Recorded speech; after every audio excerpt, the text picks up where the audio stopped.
আন্তর্জাতিক ক্রীড়া অঙ্গনে বাংলাদেশের প্রতিনিধিত্ব কেবল ব্যক্তিগত কৃতিত্ব নয়, বরং রাষ্ট্রীয় দায়িত্ব।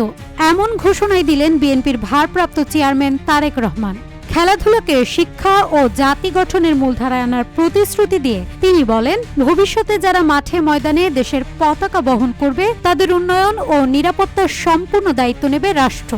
নতুন প্রজন্মকে দক্ষ খেলোয়াড় ও বৈশ্বিক নাগরিক হিসেবে গড়ে তুলতে সিলেবাসের পরিবর্তন, মাঠ নির্মাণ এবং বিভাগ ভিত্তিক ক্রীড়া প্রতিষ্ঠান গড়ার পরিকল্পনার কথাও তুলে ধরেন তিনি। বিএনপির ভারপ্রাপ্ত চেয়ারম্যান তারেক রহমান বলেছেন, যারা খেলাধুলার মাধ্যমে বহির্বিশ্বে বাংলাদেশের প্রতিনিধিত্ব করবে তাদের দায়িত্ব রাষ্ট্রীয়ভাবে গ্রহণ করবে বিএনপি সরকার। RICL TMX, যুগের পর যুগ স্থাপনা থাকে মজবুত। তিনি বলেন, আমরা স্কুলের সিলেবাস ঢেলে সাজাতে চাই, যেখানে খেলাধুলা ও দ্বিতীয় বা তৃতীয় ভাষা থাকবে। পরীক্ষায় আলাদা নম্বর রাখার মাধ্যমে এগুলোর গুরুত্ব নিশ্চিত করা হবে।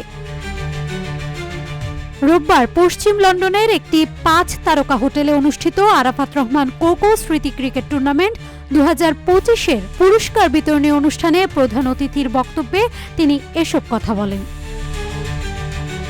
তারেক রহমান বলেন, বর্তমানে দেশে 4টি বিভাগে বিকেএসপি রয়েছে। আমরা সরকার গঠন করলে প্রতিটি বিভাগে একটি করে বিকেএসপি প্রতিষ্ঠা করব। ভালো মানের খেলোয়াড় তৈরি করতে প্রয়োজন হলে পাঠ্যক্রমে পরিবর্তন আনা হবে। তিনি বলেন, আমরা ঢাকা শহরে ওয়ার্ড ভিত্তিক খেলার মাঠ গঠনের পরিকল্পনা গ্রহণ করতে পারি। অন্তত 2টি ওয়ার্ডের মাঝখানে 3 থেকে 4 বিঘা জমিতে মাঠ করা হবে, যেখানে শিশু কিশোররা খেলবে, প্রবীণরা হাঁটবে এবং মানুষ মুক্তভাবে শ্বাস নিতে পারবে।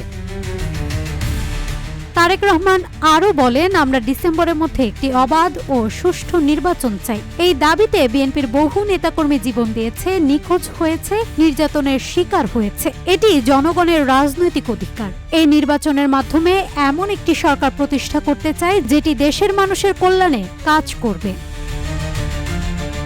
সবশেষে তিনি বলেন, গণতন্ত্রের মত পার্থক্য থাকতেই পারে, সেটি স্বাভাবিক, কিন্তু দেশের উন্নয়ন, আন্তর্জাতিক অগ্রযাত্রা, মানুষের নিরাপত্তা ও কর্মসংস্থান নিশ্চিত করতে হলে সবাইকে কাঁধে কাঁধ মিলিয়ে কাজ করতে হবে। নাজহাতুল তোয়া, রূপালী বাংলাদেশ।